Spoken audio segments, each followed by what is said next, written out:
Odell Beckham Jr. He lashed back, forced, ? LOL. I wanted to go to Cleveland. Beckham continued, if someone forces their way out, don't you go to a semi-desired place, directly disputing the 7-year-old narrative around his exit. Did he force his way out of New York or not? I don't know how you can be a star NFL player. You won the Heisman Trophy, and somehow they're going to come up with some type of story where I get bad publicity over the Heisman Trophy. Why is it taking so long for Jackson Dart to slide? The NFL is not the game to try to pretend that I'm tough. And guess what?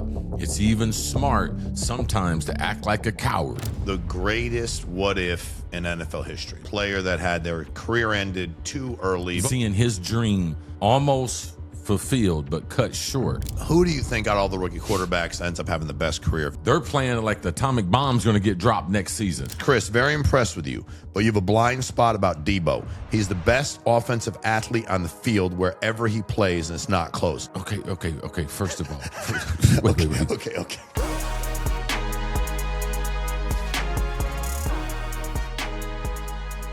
All right, guys, welcome to Fully Loaded, episode 113. Cris Carter and Shawn Meaike. How you doing, my man?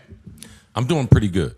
NFL season is starting to get really, really busy, so every once in a while I might have to utilize my phone. I know we've done a lot of shows. I'm not used to being on the computer and everything, but in case I have to look up something. Dude, you do what you want to do, bro. Okay. You even got it propped up there today, not just in your hands. I like that. I like that setup. So it is. What is when you think about it, it is upon us, right? It is definitely coming up. Oh yeah. Yesterday, sitting there trying to find something to watch on TV was complicated because there ain't a lot to get through. When you think about this NFL season, before we even get to some of these to our show, what are you the most excited about? This is, I mean, you've been through so many NFL seasons and so many opportunities. I think change. And when you look at the NFL, and at the top of that being Seattle's bringing back almost their same team, except Super Bowl MVP.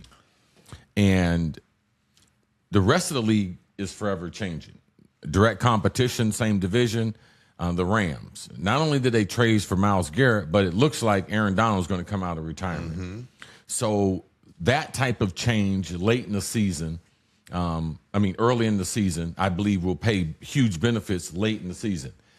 And there's a team out there, and I know because they've gotten so much notoriety the last 30 years, and they didn't deserve it, but a team that's under the radar that I believe can shock some people. And then they had a surprise signing yesterday also, and that's the Dallas Cowboys. Okay. All right? Their defense is going to be substantially better. Say it ain't so. CD Lamb, he's talking about him and his partner, a duo in crime, being the best ever. You know, we know they're not going to be that, but as a duo, they could be the best in the NFL. The defense will be drastically improved. Caleb Downs, his first preseason action, he looked like definitely living up to the name and the reputation. And then they signed Von Miller, a Texas product, born and raised in Texas, played his college football at Texas A&M. Oh, yeah. And I had to go look up some numbers. Dallas's defense was awful last year against the rush, against the pass. They only had 9 sacks on third down. Von Miller had 9 sacks in less than 250 rush attempts for Washington, who was behind all season also. So when people are like, oh, man, he's 37, he's a freak athlete. Yeah. And to be able to play spot duty, he could be a double-digit sack guy for Dallas. And then when you get in November and December, you're like, wow, that was a huge signing. So watch for changes in the league, even though Seattle stayed the same in their opportunity to try to repeat as Super Bowl champs, which is hard to almost impossible in the NFL. Cowboys got a legitimate chance at competing for a title. Yes, they do. Okay. Wow.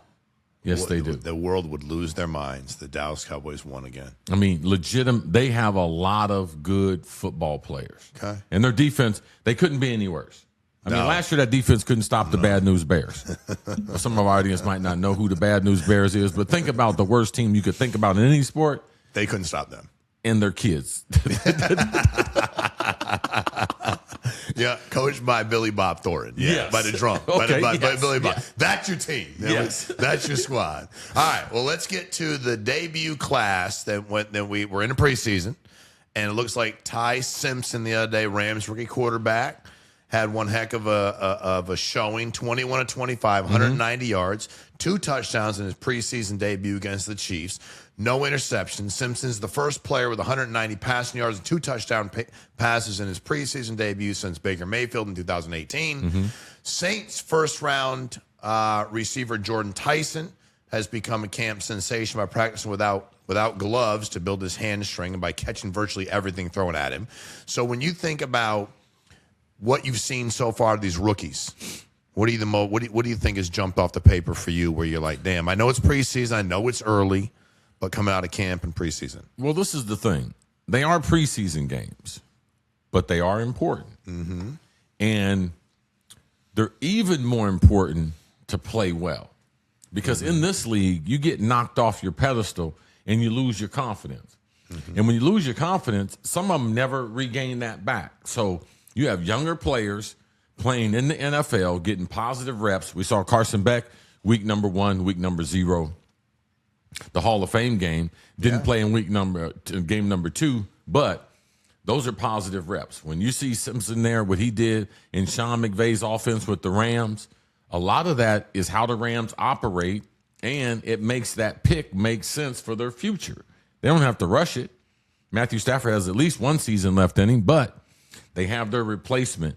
And I know that they're the favorite for the Super Bowl, and people are saying, get a player that would help this year's team. You can build for this year's team and then also still look into your future and try to build for that. And I think that they have, because they don't have a transition with Gunnar Stockton as their backup, the undersized quarterback, 2-time national champ there at Georgia. I think this is a better pick. There's more quarterback talent in the room when you draft him. So great job. And I love to see young players get some success early because I know that's less than 10% of them going to play well. A lot of them going to lose their confidence, and it's going to take that whole rookie year to potentially gain it back if they do. So also, Pro Football Focus, they state that Mendoza and Carson Beck are rated the 2 likeliest rookie quarterbacks to see meaningful playing time in 2026. Which one of those guys or any of these rookie quarterbacks do you think ends up starting? Obviously, we don't know what happens to injuries. Starts earliest in this season. I think Carson Beck, because the competition, Jacoby Brissett versus Kirk Cousins. Kirk Cousins could start the whole year for the Raiders. Okay. But when you have the first pick drafted there, you sign him in the offseason, you have the first pick.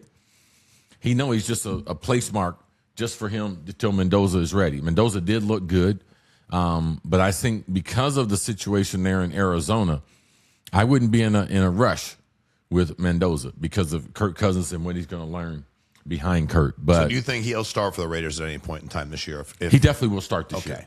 It's just a matter of when. Absolutely. It does not make sense. This is not the Patrick Mahomes model that people like to talk about with Alex Smith. And Patrick Mahomes was not the first pick in the draft. Kansas City was not that bad. Yeah, correct. Correct. So they had the luxury to be able to wait. And Alex Smith was playing at a high level in Andy Reid's offense. But this is not the situation. First-time coach coming over. Kirk Cousins knows, the head coach knows, the ownership knows that Mendoza's their guy. And he will be this season. Okay. Who do you think out of all the rookie quarterbacks ends up having the best career if you had to guess and bet on one of them right now? This class right here, when it's all said and done, is it Mendoza the number 1 pick, or what do you think? I have to think the Raiders, with all the talent that they have in the building, especially in their ownership group, that they're going to get it turned around. Okay. Now, most first picks in the draft, because the way the league is set up, they're not successful. It takes a long time for them. It takes a long time for them to be successful. Actually, with Ty Simpson, I don't know how long Sean McVay is going to be his coach. He's already flirted with retirement early. Does that okay? he recalibrated himself, and now he's ready to go on a 10-year run or something like that. But the TV people are always going to be clamoring for him. Mm-hmm. So he's going to be able to make coaches money doing TV if he decides to do it. Now, the way they trade draft picks, the way they deal with the salary cap sometimes in LA, it's like, okay, like they're playing like the atomic bomb's going to get dropped next season. like they don't care anything about 27, 28, 29. Like right now, we're trying. The world's going to end by the end of next season. I mean, right now. So that's something that you just have to watch. Okay. And, the rest of the quarterbacks, we got 10 new coaches this season. Like, you get drafted, you don't know who your coach is going to be. Like, you don't know who is going to be champion, who's going to jump on the table when you're struggling, as a young player and say, no, he's our quarterback of the future.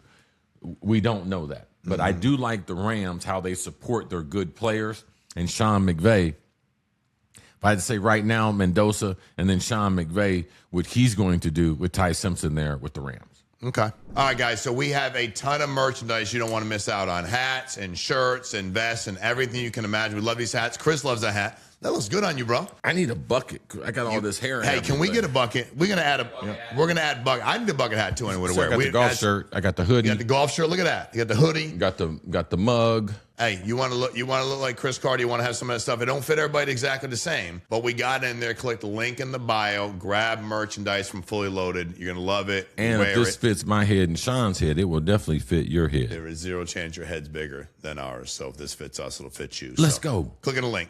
Get the Join merch. us. All right, so this one was interesting to me. Jayden Daniels wants his Heisman back. So the Commanders quarterback in his camp reportedly asked LSU to return its copy of his Heisman trophy after the school gave away his number 5, the number he wore there, to a freshman. ESPN Daniels' representative sent LSU a cease and desist letter obtained by ESPN demanding the school stop using his name, image, and likeness for promotional purposes. Yahoo Sports, per multiple reports, Daniels' camp has requested to return the replica, as we said, the Heisman Trophy.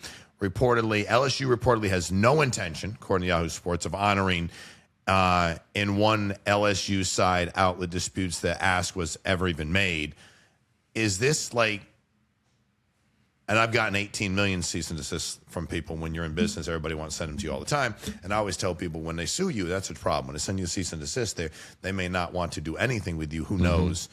How does he own the number 5? How does he own that number? Well, he doesn't own the number. I think that there was some type of promise that was made to him verbally that made him think as if they weren't going to. They were never going to let anybody else wear it. Like, basically, he was retired once he left there. Nobody's ever going to wear it again at LSU. Yeah, basically the same thing they did for Joe Burrows. Okay. But they honored Joe Burrows. Yes. Because they never gave it away after that. And I'm assuming somebody would have asked for that number. Yes. Okay. And no one's worn that number. Now, Joe Burrow, they went undefeated, won national championship, one of the best teams in college football history. But individually, you still only have so many Heisman Trophy winners. Yeah. But also, you have a new coach. Like the previous dude do have a new coach, you an offer. The coach probably wasn't informed of the promise, because if not, they wouldn't have promised the number out to the freshman kid. No. And when you're recruiting kids, man, those numbers are a huge thing. Yeah, man. Like they really are. Jayden Daniels didn't go about it right as a PR standpoint because, what you do in college, it will stay with you long after your NFL career is over with. And the value of being a Heisman Trophy winner and from LSU, it presents a great deal of value to him. Now, he's starting quarterback for Washington. He doesn't see the overall value. He just thinks that, they're utilizing my name, likeness, and image to recruit kids. Well, yeah, that's part of it, but that's your business card. Correct. So they're out there pushing who you are. They're marketing you. And it's only going to get better the better your pro career is. So if you can put a great pro career on top of a great college career, those are the iconic players. And he's at an iconic school in LSU. There's no way this information should have ever been made public. He should have never had to do what he had to do, especially once the Joe Burrow, like you have to give all the Heisman trophies the same type of treatment. Should all the schools do that? I mean, there's only so many Heisman. Should they just retire your number? Once you win a Heisman at your university, should they just take that number and put it up in the rafters and retire it? I think it's up to the university and what their policy is. What do you think? I think the number can still be in circulation, but only given out to a select number of players. Got it. Like, at Ohio State, I think I can only remember one player wearing Archie Griffin's number, 45, two-time Heisman Trophy winner, and that was Andy Katzmeyer, big 5-star linebacker from local in Columbus, Ohio. He wore the number. He was an All-American also. But typically, if you win the Heisman Trophy, that being Eddie George and some others, that number's not going to be in circulation any longer. Now somebody wins the Heisman Ohio State with number 1, number 2, number 4. Those are the most legendary numbers in the university. Mm-hmm. So what would they do under that circumstance? I don't know what they would do under that circumstance, but that'd be a good problem to have. That'd be an interesting problem to have. Yes. No doubt. So they're But I don't know how you can be a star NFL player. You won the Heisman Trophy, and somehow they're going to come up with some type of story where I get bad publicity over the Heisman Trophy. Correct. That's not going to happen. It's not supposed to happen. Yeah. Yeah, this should have never happened. No, it's a bad look all the way around. Yes. No doubt about it. And there's zero chance LSU is going to back down. And Lane Kiffin loves the drama of all of it. So if it's something to talk about, Lane Kiffin, the player, Jayden's not his player. His player is the kid he recruited. That's what I'm saying. So all he's saying is, my guy. I made a promise. Correct. To all my kids. I'm going to stand up for all my guys. Jayden Daniels wasn't his guy.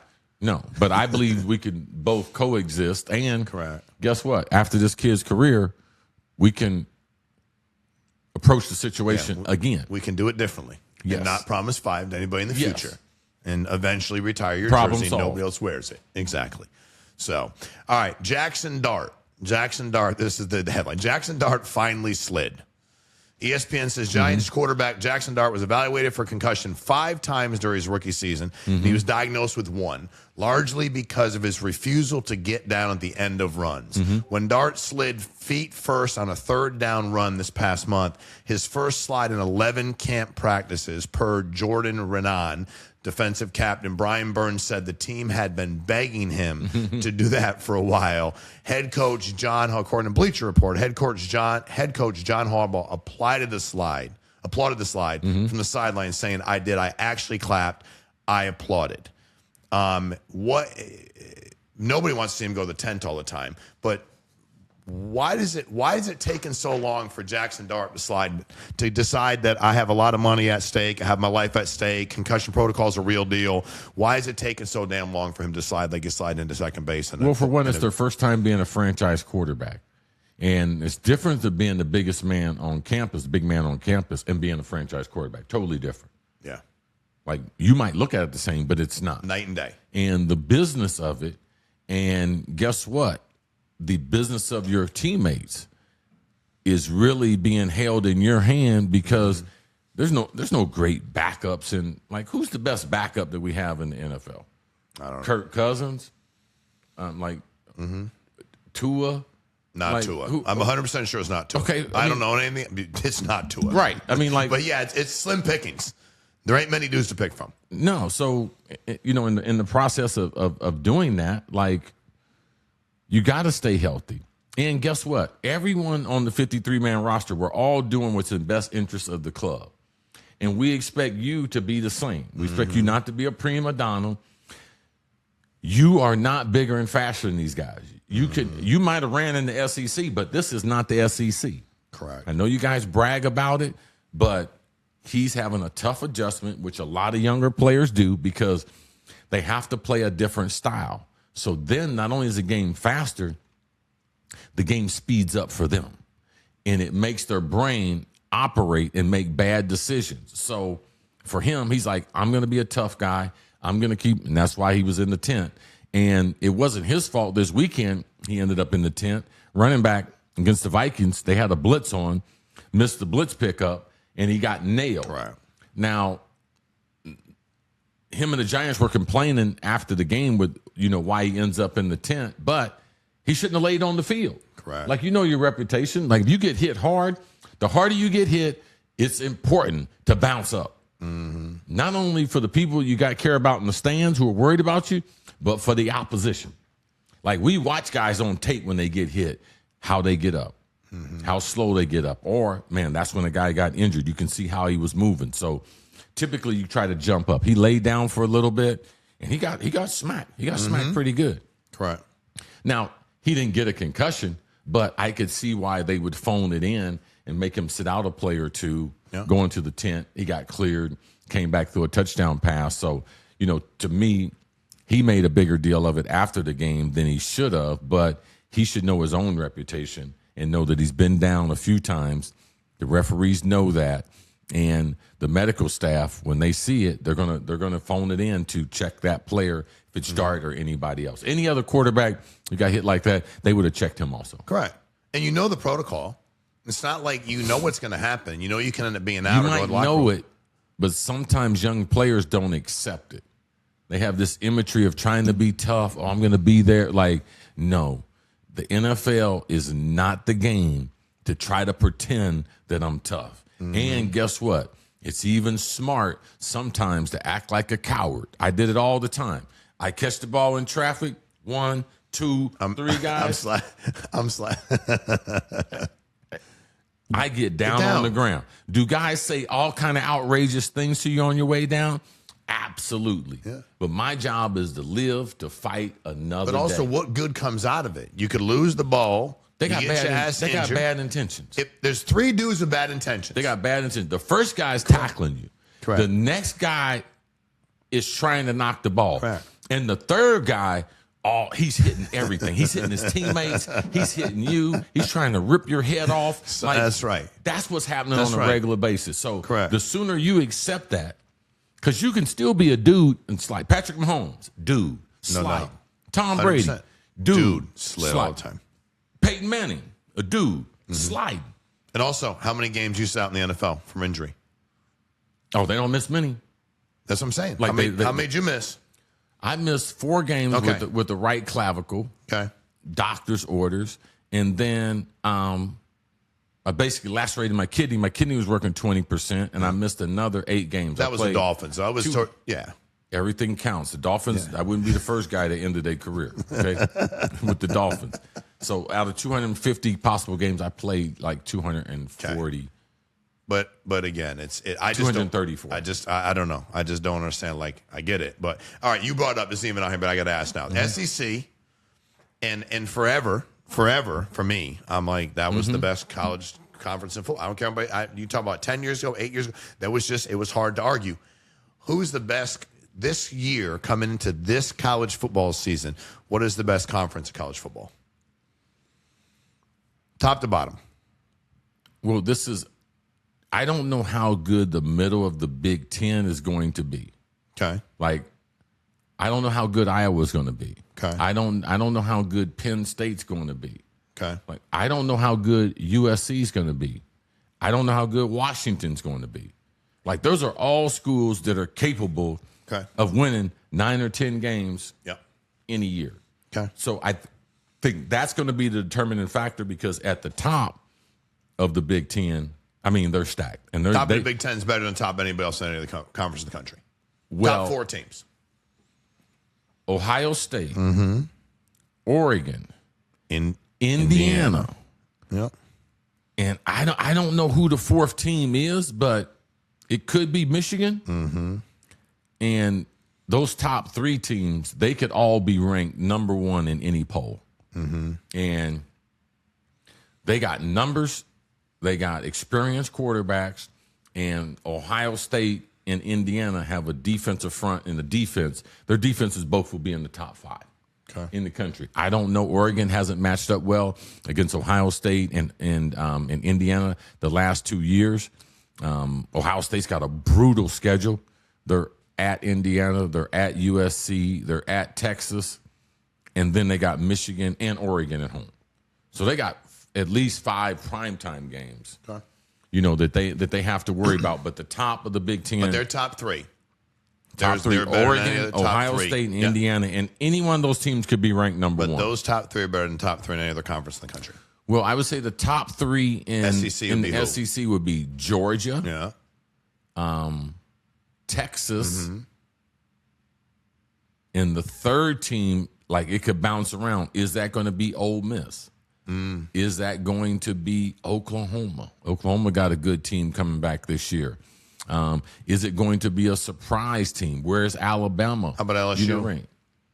I think LSU has a lot of talent, and they would be one of the teams in the conversation. I think there's like 4 teams, that being LSU, Ole Miss, Oklahoma, and potentially Tennessee. I could be missing another team, or Texas A&M. It could be those 4 or 5 Alabama. teams. Alabama's in that conversation also. Got it. But I don't think, with a young quarterback, I don't think they're as good. They've lost a lot of talent the last 2 years. The Alabama, this is not a Nick Saban recruited type team. Like they probably have top 5 talent in the SEC, not top 1 or 2. And that's a big drop off for them compared to Nick's days. Got it. All right, so Odell Beckham Jr., he lashed back at these replying to viral video claiming he forced his way out of New York. Beckham's verified account fired back, forced, ? LOL, I wanted to go to Cleveland. Beckham continued, if someone forces their way out, don't you go to a semi-desired place, directly disputing the 7-year-old narrative around his exit. NFL.com, the Giants traded Beckham to Cleveland in 2019, 5 years after drafting him, a move the franchise framed at the time as a football decision. Did he force his way out of New York or not? Well, at the time, he was not very happy. And I know I had several conversations with him at the time, and he felt like a change of scenery would help him. He wasn't the type of player that could demand where he was going to go.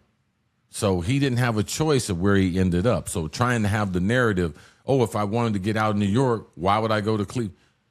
Cleveland had money. You didn't have many options. And that's where they trade you to. You didn't have a choice. Correct. Like either retire from the game, but no, he was looking for a new contract. Cleveland was able to add on to that contract, so he was temporarily happy, but that's not necessarily the full truth, what really happened. Got it. Okay. So college football goes viral. I didn't realize that they're actually playing out of the country. So North Carolina and TCU open in Dublin, and the first college football game ever played in South America. The sport is not just back, it is everywhere. Fox Sports Week 0 kicks off Saturday, August 29th with 8 games, headlined by North Carolina against TCU in Dublin, Ireland. NBC Sports, NC State against Virginia makes history as the first college football game ever to be played in South America, while USC hosts San Jose State in the marquee domestic opener. Week 1, full slate, goes through all the games. Is this going to be, we talk a lot about NFL and schedules and travel and how hard that is. Are we going to see college football going international as well? Are they going to have more international games? Yeah, I think they should. Year? A lot of the schools haven't started yet, or the workload for the classes is not overly heavy at the beginning of the year. But, I look for the season to start the second or third week in August. I look for them to move it up. Yeah. If you look at the playoff system, if you look at the overall schooling, the portal, being open in January, playing 3 weeks in January already the last several years, like that's not going to work with the educational system because we tend to forget they are still student athletes. But as a student athlete, how can I have this sport that I'm a part of, help my overall experience? So I think that traveling abroad for any student athlete, it gives them great experience traveling abroad. And they are copying the NFL's model because there's not college football abroad. Not in Europe, not in South America.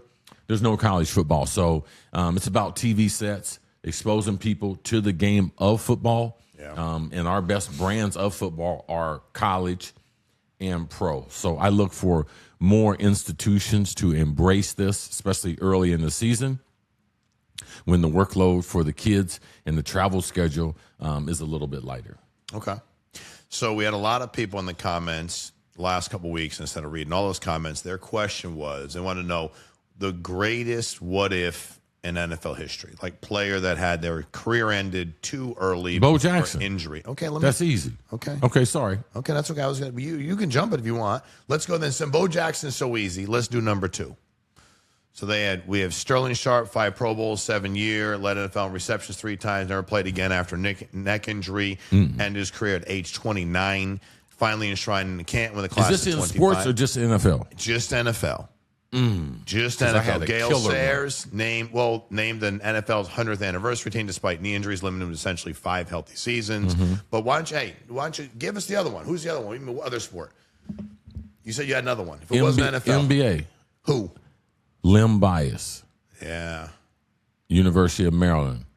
Swing forward. yeah. Yes. I was in college. Have you seen Snowfall? Yes. I'm on like my 6th season now, which I Okay. love that show. Yes. And they had the Len Bias thing in there. Yes. That was the first time, but I remember that like Yeah. vividly, like it was I know yesterday. one of the guys that I played summer basketball camp with, elite basketball camp with, who was in the room. in the room when it happened. Yeah, in the room. Wow. Yeah. Yeah, so, I mean, multi-million-dollar shoe contract, just drafted by the Celtics, like, didn't get to see any of it. So for me, it's an age thing. I remember exactly where I was. I was in the parking garage, downtown Columbus, Ohio. Somebody came up and gave us the message.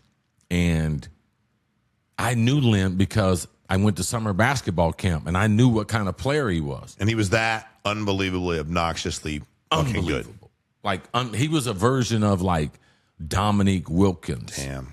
Like, he could shoot, had a better jump shot than Dominique, but explosion, reverse dunk, like, Len Bias, he was that guy. And to not be able to see it, but I remember it affected me in a drastic way, because I went back to the football office and I told Coach Bruce that I was done working in the parking garage. That was our first week, painting lines. I said, this football thing's going to work out for me. I'm going to the NFL, and I'm going to concentrate on that. I don't have no time for no summer job. I won't have as much money as these other guys, but I need to concentrate on what I'm doing because this is important to me. And seeing his dream almost fulfilled but cut short, it just, and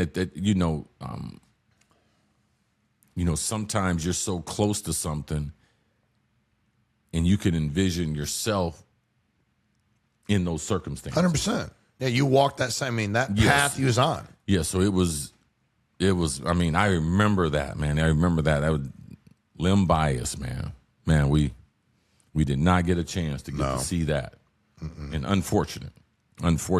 But some of the other players that you're talking about, because no one compares to Bo Jackson, and, they're talking about, I watched some tapes the other day, and they're talking about the coach didn't believe how fast he was and made him run a 40 in pads. He ran a 4.21 or something. And I heard he ran a 4.14 in shorts. It's like they don't make people that big that fast. Yeah. And then he gets his hip replaced, and he's still playing professional baseball. I mean, they say the hardest thing in any sport is to hit a baseball. Agreed.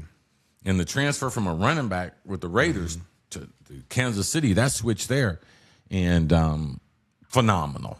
I mean, phenomenal. What if? That's a great what if. And I think those are really the two that probably dominate. Yeah. Okay. Two superstars. Definitely superstars. All right, so recently you had given us what you believe was the best secondary of all time, and a lot of comments on that, a lot of questions. Hey, listen, man, you guys getting me in trouble with the Hall of Fame. I went to the Hall of Fame. Dude, somebody, hey, man, why ain't you pick me? I'm better than Mel Blount. People ask me for the safety how I picked Leroy Butler. Why didn't I pick Charles Woodson? Why didn't I pick Champ Bailey? Goodness gracious, man. You had these old dudes yelling at me. When Mel Blount is still 6'5", 6'6", with a cowboy hat on. When you make difficult decisions, somebody's going to be mad. It's a difficult decision. When I pulled up to the hotel and saw Mel Blount, he's like, you you know you're still lucky. I said, how can I be so lucky? You're lucky God birthed you at the wrong time. If you would have been birthed the same time as me, not good for you. He didn't even say hello. Well, somebody's going to be upset. A lot of great guys to pick from. Well, now you're going to piss off some more. Okay, here we want go. to know what when we take offensively, if you could pick one quarterback, one running back, 2 wide receivers, and 1 tight end, who is that? You get 1 shot, all eras of football, 1 QB, 1 running back, 2 wide receivers, and a tight end. Who are they?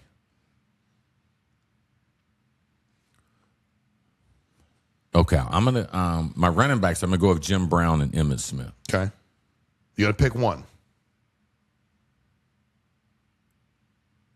I'm gonna go with Emmitt. Okay, got Emmitt. Okay, I'm gonna go with Emmitt. Got it. Because we're gonna play a more modern game. We're not gonna bully people. If it was bullying people, 2 tight ends, 3 tight ends, I'm gonna take Jim Brown. Got it. But more I'm gonna take Emmitt, and Okay. Emmitt's gonna be a better receiver out of the backfield. Okay. The quarterback.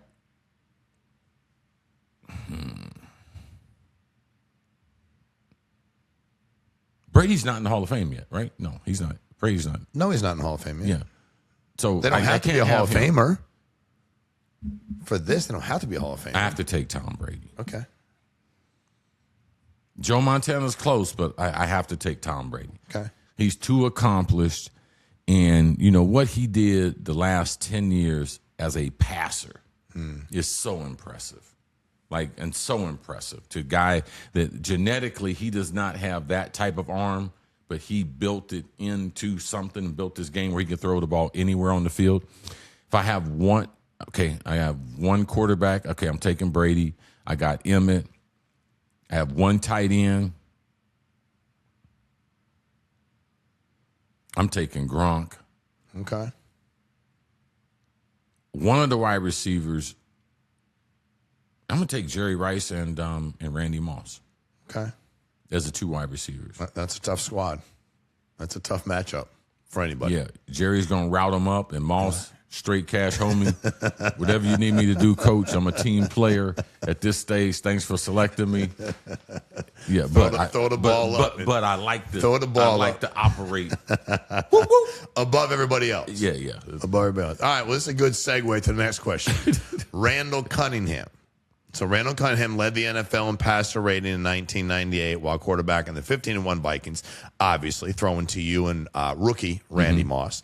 Cunningham retired with the most rushing yards by any quarterback in history at the time, a record that stood until the modern dual-threat era. Pro Football Hall of Fame states, despite 4 Pro Bowls and 2 runs as the league's most dangerous player, Cunningham has never been enshrined in Canton. Does Randall Cunningham ever belong in the Hall of Fame, in your opinion? I think Randall was a good player. I don't think there's enough consistency there. If people are debating Eli Manning because of his regular season being inconsistent, the interceptions he threw, then, you know, people like Cunningham, unless you think he changed the game. Mm-hmm. Like if you thought that his running style was so revolutionary that, you know, to me, I don't see it that way. I think that since Randall's retired, there's been 2 better versions of him. No disrespect to him. But Michael Vick was a more frightening football player than Randall Cunningham. Got it. So at that style, Michael Vick was better at that style. And then now the ultimate, when you want to have someone like Lamar is the updated version. I mean, he is the AMG package. He is that. So when you have players that play the same style as you and they have duplicated your style and play that style better, Yeah. it's hard to make a case because then you have to put Michael Vick in. And then Lamar might be in automatically already with 2 MVPs.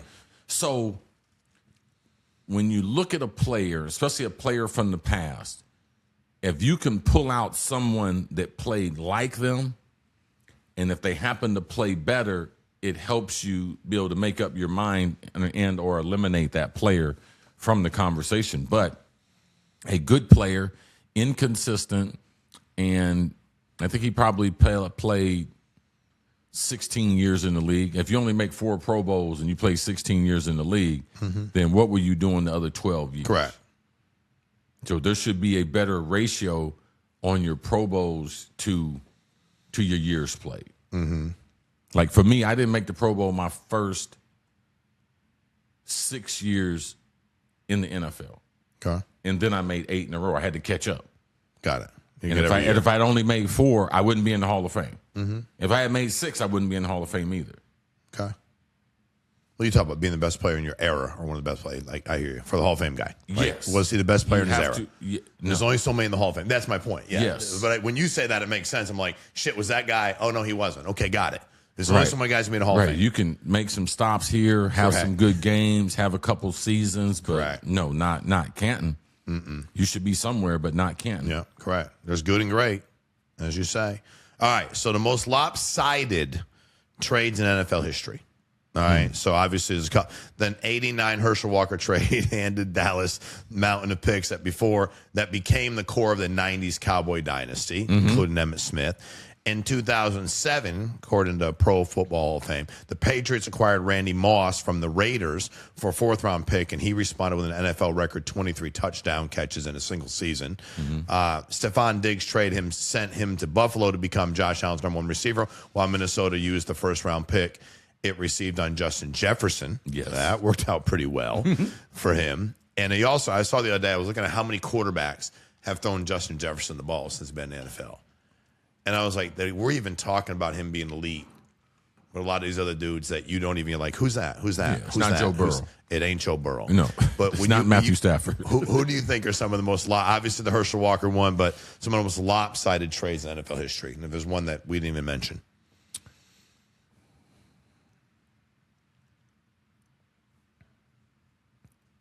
I mean, all those. I forgot about the Raiders and Randy Moss.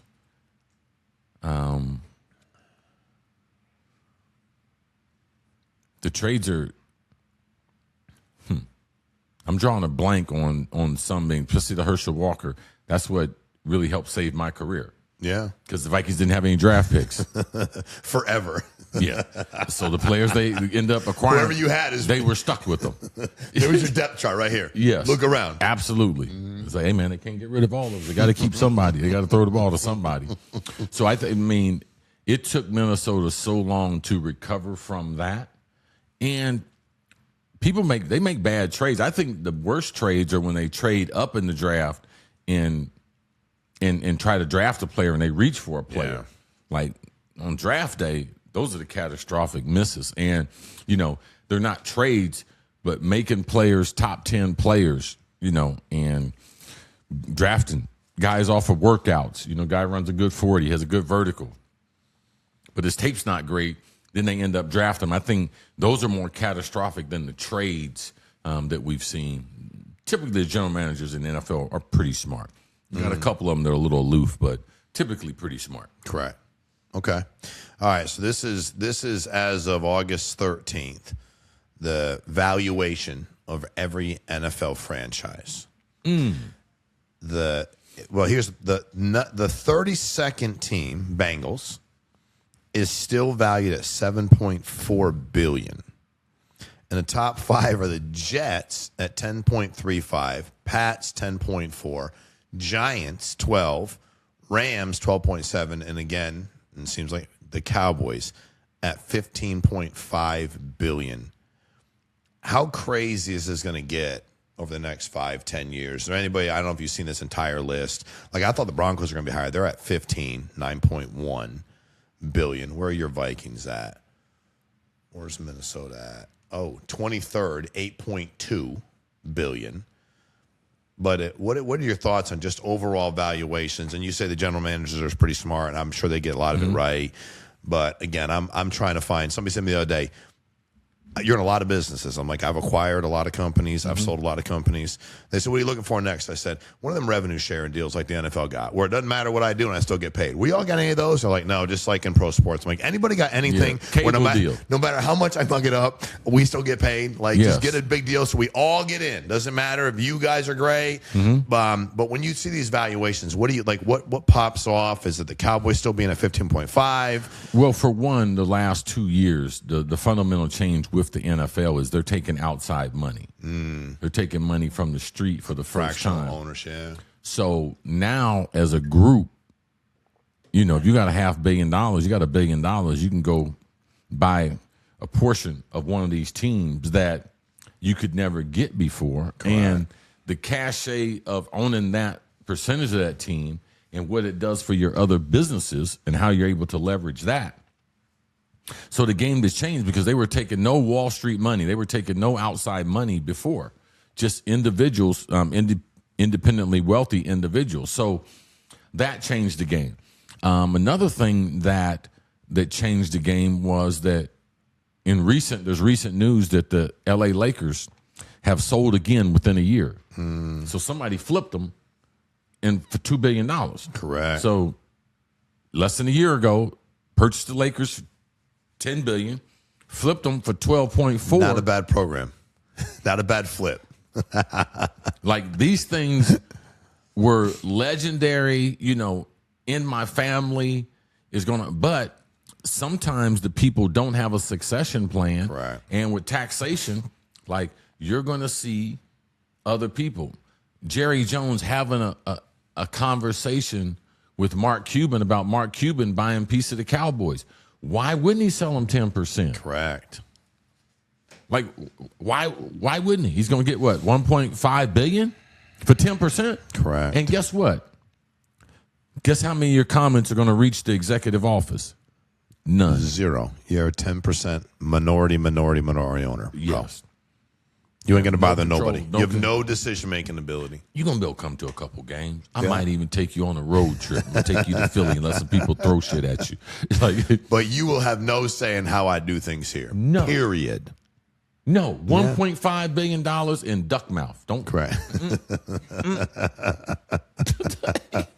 Okay. You can attend the game. Maybe in my box. Maybe not. So, for me, I don't lose any control. But I mean, that's 5, 6. I mean, I think he bought the Cowboys for like 200. It was $100 and something million. I remember correctly. I don't even think it was. Look how many times that is. Just 10%. I know. And now you're getting 1.5 for 10%. So for me, when these teams and these owners start looking at it from a business perspective, man, I can sell 10% and raise a lot, $800 million to $2 billion. Like, you have to think about that. How would you not? Like, you have to be able to think about it. And they got labor peace. They got long-time labor peace. They got, all their deals and stuff with the players. TV deal's going to be coming up. Rodgers that's huge too. Rodgers getting ready to sign the extension, or he's going to stay on. Yeah. That makes the evaluation, that's stability. Of course it does. So. Dude, it's like and guess what? A lot of people complain about Roger Goodell, but guess what? Those owners don't. Because he runs that league exactly like the owners. The way He makes them a lot of money, and when guys get out of line, the owners don't have to get involved. Roger handles that. So he is the bad guy. I need to buy into a franchise. I mean, shit, you got $500 million you can be in. I don't want any part of the Cowboys. Vikings, I can get a good piece. Listen, you need to get in wherever you can get in, and that's where we'll be. That's where we're going to be. we need to get in. Yes, we that's need what to get in. We don't need a loud speaking voice, but just give us 3 or 4 words. No. Well, I'll tell you what, $500 million with some of these teams give you more words. Yes. You know what I mean? No, absolutely. Some give you a real voice. So, but hey, and also it is when you look at the NBA and you look at Major League Baseball, and by nature, you'll bust my ass. I'm a baseball guy to my core. But dude, like even last night, I'm like, all right, Mariners, Astros. I made it through a half an inning. And I'm like, dude, I'm not mad at you, but the wild cards come up, playoffs are all. You'll let me know when we're in the playoffs. We'll be watching. NBA, it's entertaining. I like college basketball, but like the NFL is just, dude, there ain't nothing like it. There's nothing like it. There's just nothing like it from an entertainment standpoint. No comparison. Nothing. There's nothing. Like you're in a league of your own. We got marquee players. We got marquee logos. We got great city representation. Got great fan bases. And guess what? We got the mystery. There's 10 to 12 teams. We don't know. We don't know how good. Correct. Well, look at there's 14 new teams in the playoffs every year. Correct. All those things right there lead to it being a great product. Hey, and dudes with bad intentions. Who don't want to see dudes with bad intentions going against other dudes with bad intentions? Yeah, I mean, what do you expect? The NFL, where they get their players from? They get their players from. I'm laughing, but it's the NFL gets their players. They get 80% of their players from 9 of the 10 worst ghettos in the United States. That's urban cities. Detroit, D.C., New York, Dallas, Los Angeles, Cleveland, like Atlanta. Like that's where they get their players from. And the other percentage of players come from every country bumpkin, every cockstrong dude that's on a farm somewhere, like baling hay, kicking people's butt. Stupid strain. Like every good quarterback that grows up by a beach, Huntington Beach. These are all the guys in the league. Like that is the makeup of those guys, and 95% of them got bad intention. Absolutely. I like to watch it. We like to watch it, and we like to bet on it. So, all right, last one for the comments. What, in your opinion, is the greatest NFL game ever played? So there's a couple of them. These are all from Pro Football Hall of Fame reference. The 58 championship between the Colts and the Giants, the first overtime title game in league history, is still formally remembered as one of the greatest games ever played. Right. The Patriots erased a 28-3 deficit in the first overtime Super Bowl ever played. Largest comeback in Super Bowl history. The Ice Bowl, the Music City Miracle in 13 seconds. Chiefs and Bills, playoff classic, all headline a list of many games that could be. But what do you believe, in your opinion, is the greatest NFL game that was ever played? Tom Brady and the comeback. Okay. Like, they are literally one first down away in the third quarter from the game being out of reach. Yeah. In the third quarter. And to have the most iconic player, to have that part of his resume, like, that was a great comeback. They had to play a quarter and a half of perfect football. And they did. And they did. And the other team had to play a quarter and a half of horrifically bad, mismanaged, bad clock management. We need a first down. We need a first down and stay in bounds. And we win the Super Bowl. How long would that haunt you? I'm haunted by a couple kicks and a bunch, so they would be haunted. This will go into your afterlife. Okay, I don't care what you believe in and everything. Eternity. Yes, okay. I don't care where you go, whatever you call home, that being heaven or hell, you will have visitors. All right, you will always have this game. Yes. So this is the greatest game they ever played. You think? Just what happened? The comeback. Oh my God! Yes. Yeah. I mean, the difference with Atlanta's history, Matt Ryan's history, Kyle Shanahan's history, like they changed the history of the game. Tom Brady's history changes. Guess what? His resume doesn't look necessarily much like Jordan as it starts to look a little more like LeBron. Like, yeah, that was huge. Okay, I agree. Huge. For his, yeah, you don't think about it that way. Yes. All right, comments. Cosmo 3665. Don't forget about James Harrison when you talk about greatest undrafted players. He was the Steelers' all-time sack leader when he retired in Defensive Player of the Year. Yeah, he would be mentioned, but he's not better than Johnny Randall. Correct. Johnny Randall's a Hall of Famer. But he'd be mentioned. Like, he would be mentioned in the conversation. The top one or two guys, not the entire conversation. Yeah, Johnny Randall, bruh. Like, you're not going to get a better undrafted story than that. Him and Kurt Warner, what we talked about, right? Yeah. Yeah, nice. Debo is he's a nice story and everything. Good little career and everything. Okay. Yeah, being a bully, yep. All right, Sean Bell, 11-8-3-2 825. Chris Carter, much respect to you, but Emmitt Smith, not the best running back in history. Sorry. The only reason you were saying that is because he has the rushing title. Barry retired early. Barry only played 10 years and got 15,000 plus rushing yards. All you got to do is place Barry on Dallas and Emmitt on Detroit. There's no comparison. Plus, Barry was that dude in high school and college to stop with the nonsense. Yes, so was Emmitt. Emmitt was the leading rusher in the state until a guy by the name of Derrick Henry broke his longtime record. Also at the University of Florida. Correct. That's when I started doing the Gator chop. When Emmitt was there, he was nice. Now, if you are a subscriber to our show and you watch everything, you would have heard me say along the way, Barry Sanders is the greatest runner. 100%. But I can't give him the title that Emmitt has as the most durable and play. And that record won't be broken. Like, it won't be broken. Barry had a great career, but guess what at the end? I know you're a fan of Barry. Barry quit. He did. Okay? Mm-hmm. Now, if it was so important to him, but it wasn't because of the situation there. Now, rumor has it, allegedly, he wanted to go and play for the Raiders, play for another team. Detroit told him that he would only play for him, so he stayed in retirement. So, but I can't give a guy benefit of the doubt when he had an opportunity and he was healthy and quit, and the other guy stuck it out through a bunch of injuries and everything to be able to get that crown as the greatest ever. So I understand your argument, but you got to take that to another podcast for it to get accepted, because I ain't get that out. Ain't getting accepted here. Shaq, get out of here. Block that shit. Joel Naldi, 56. Chris, very impressed with you, but you have a blind spot about Debo. He's the best offensive athlete on the field wherever he plays, and it's not close.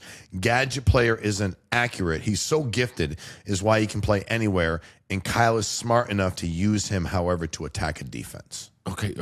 First of all, wait. Okay. All right. When he was on Washington, he is not a better athlete or receiver than Terry McLaurin. He's not a better athlete than Terry McLaurin, okay? He is not a better athlete than Jayden Daniels on Washington. That's a fact. All right? Now let's go back to San Francisco. He is not the best athlete on San Francisco's team or on their offense, all right? Who's their left tackle? He's a better athlete. San Francisco. Who is their left tackle?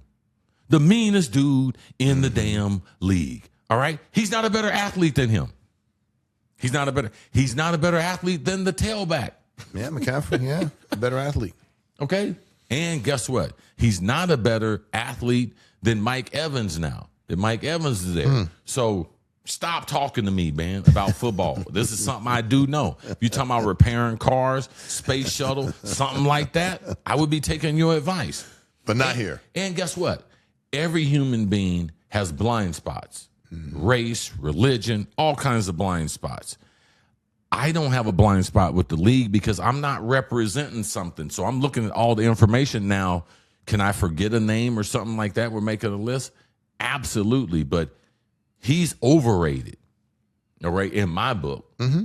And you didn't give me any type of information to be able to change my rating. And I gave you several players that he's not a better athlete than them. Yeah. He's only a gadget player.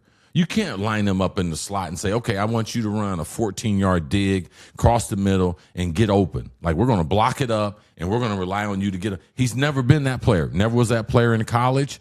Never has been that player in the pros. I'm sorry, buddy. Okay. Get this shit out. You're out. Another one blocked. Shaq. Shaq than a fool. All right. Rich Grimsley, 6933. This is the best podcast out there. Thank you. Amwar Star Wind. I'm thankful that the algorithm brought me to y'all's show. I missed hearing Mr. Carter's opinions on sports and sense of humor. Shawn is a great host and fun, too. Thank you for that.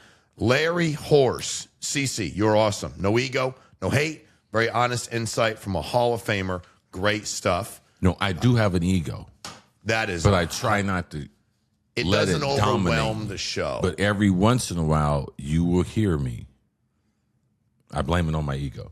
You do. He does have an ego. At least he's being honest and transparent. Trust and believe that. 4-2 infamous. Love my guy Larry. Like Beyonce. I blame it on my ego. But if CC was playing today, them hands would be top 5 paid hands right now. Great show, guys. CC K. Platt Jr. Everybody liked the Larry's Fitzgerald. CC the man. Football knowledge is remarkable. I love the stories. And yup, CC hands are better than Fitzgerald. Zone Read 24 Sleeper Podcast. Chris Carter going to tell the truth. No hard feelings. Gives me Skip vibes on Undisputed LOL. And Christopher Brownlee 4587. Congrats on celebrating with a Hall of Fame fraternity. Chris Carter, well deserved. And I would. Yes, my hands are better than Larry Fitzgerald, but Larry Fitzgerald is a slightly better receiver, though. But your hands are better. My hands. That's what we were talking about. Well, there they put his ego aside for a second. There we go. We appreciate y'all. Chris Carter, thank you, man. Bro. I appreciate you always for being here, and thanks for all the insight. Team, thank you. We appreciate transition. Andrew's going into full retirement mode. No, new mode. We got Victoria in here, so we're good to go. We're in good hands of Victoria. She handled the show today, so we're not saying she'll be better than Drew, but we think it's going to be an upgrade. We think it's going to be a trade. It won't be one of the big, most guess lopsided what? You trades. guys can get in our comments about her and everything. That's right. Yes. Get in our comments. That's right. That's right. Just be careful, but that's right. Yeah, she got 2 big brothers going to defend her. That's exactly right. But she's part of the team. She is part of the team and part of the family. So we'll see y'all next week. We appreciate y'all. Thanks for jumping on. Appreciate it.